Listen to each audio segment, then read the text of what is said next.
Hello everyone, welcome to our channel. Welcome to you too, Aberg. Hello, Zainab. Today's topic will be about the psychology of constantly feeling guilty. Yes, Actually, I think this video is also connected to the feeling of inadequacy in terms of its content. Let me start with my questions. I'm waiting.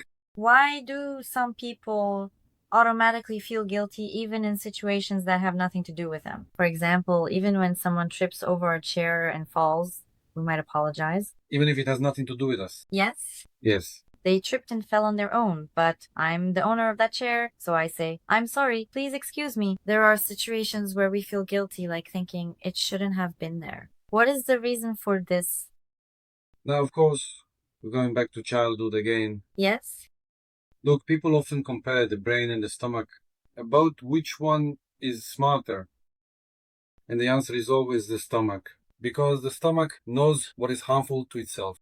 When we eat something that could poison us or that we can't digest, the stomach wants to expel it as quickly as possible. But the brain is not like that.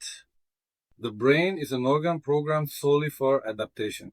As you know, that's actually our most important trait in the evolutionary process.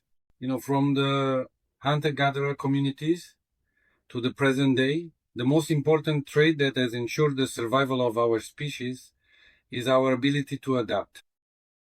Naturally, since the brain is an organ specialized in adaptation, it adjusts to whatever it is exposed to. Now, things like constantly feeling embarrassed or always feeling the need to apologize are also related to what we were exposed to in our childhood. What are these things? Of course, no parent does this intentionally. But, for example, conditional love. It could be learning based on trauma, or, I don't know, maybe something happened. Because of that, the child's mother was very upset, and during that time, so the child wouldn't upset her even more, the father said to the child, "Look, your mother was already sad, and now you've made her even more upset." If situations like this have turned into trauma for us, let me just clarify what we mean by trauma here.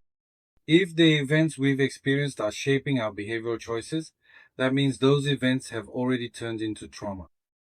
Apart from that, there's also the constant effort to seek approval during childhood. I'd like to add one more thing to this. Let's emphasize once again the brain's need to feel safe. Avoiding crisis. If someone trips over the leg of the chair we're sitting on and falls, we might feel bad in that situation.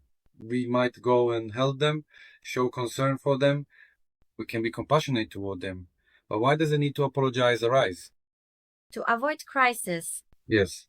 So, people who constantly apologize in their relationships.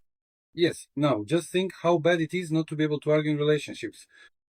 Let me apologize as a direct solution to that crisis so the situation doesn't escalate, so we can always be okay, so we can resolve it.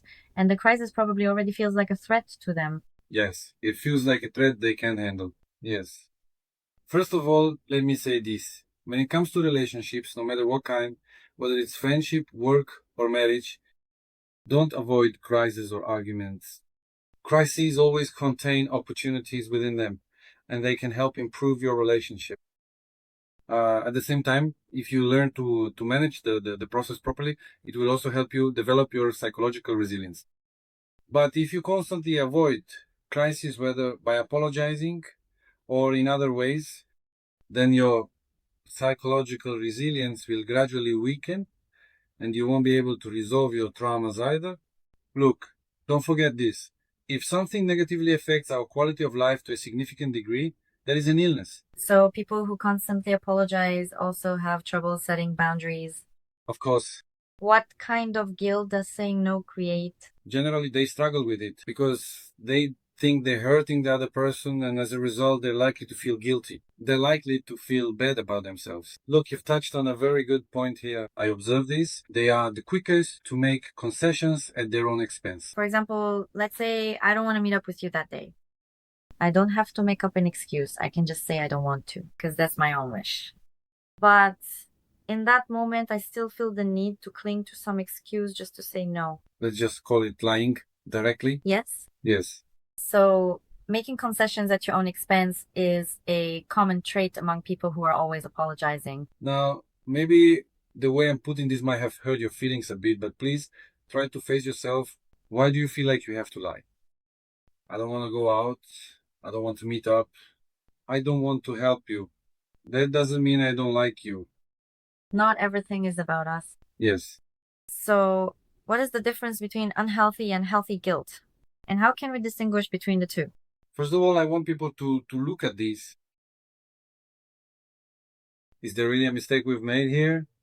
I mean, we need to get rid of toxic lessons from the past and focus on the present, being able to stay in the moment. If we can do this in a healthy way, we'll already realize whether we really need to apologize or not.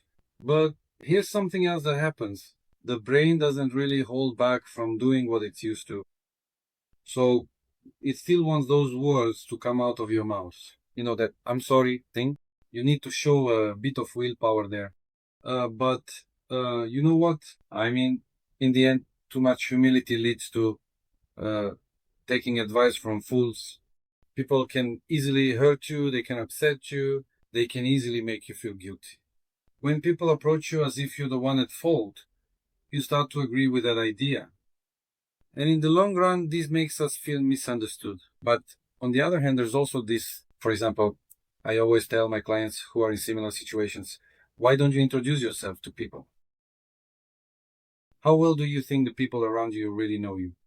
You're very agreeable, you're a very gentle person, but that very at the beginning, that's not actually a good thing. Be polite, be a kind person, but don't be too much. Why do you feel the need to be too much and think that only then you can feel safe? But actually, this doesn't really match up with reality. Yes, I have no more questions. Thank you. Please leave your comments. We always really want to interact with you And please don't forget to subscribe. because we share content regularly and we want to help raise your awareness. Thank you for watching. See you.